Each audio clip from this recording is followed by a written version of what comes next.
Family नमस्ते प्रणाम। हम किरण शर्मा, हम मंजू शर्मा अपना यूट्यूब चैनल पर सबके स्वागत करै छी। नमस्ते प्रणाम, हर हर महादेव, जय भोलेनाथ, जय शिव शंकर, जय श्री शंकर।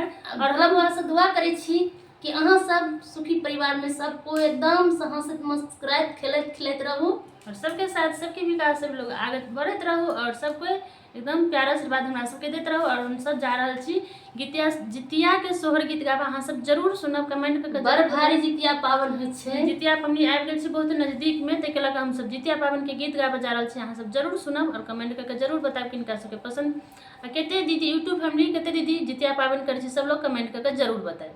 बहुत प्यारा सा गीत है जितिया पावन के सोहर गीत लग हम सब आयल छी। जरूर अहाँ सबके सुनब, जरूर कमेंट करब। अहाँ सब फुल वॉच में सेहो सुनब आ देखियौ जितिया पावन कते जितिया पावन बड़ भारी होइ छै।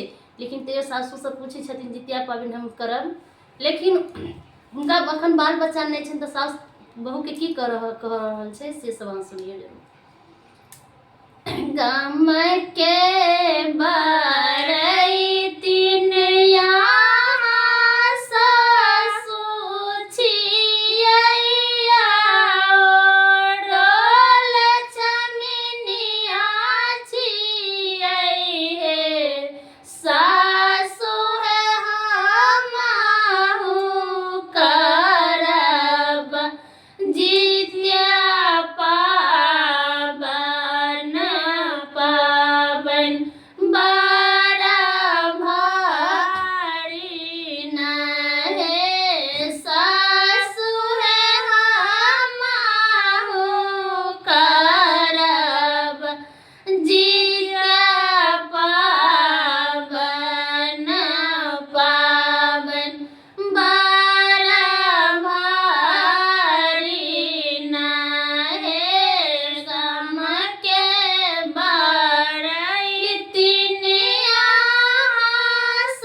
फागुन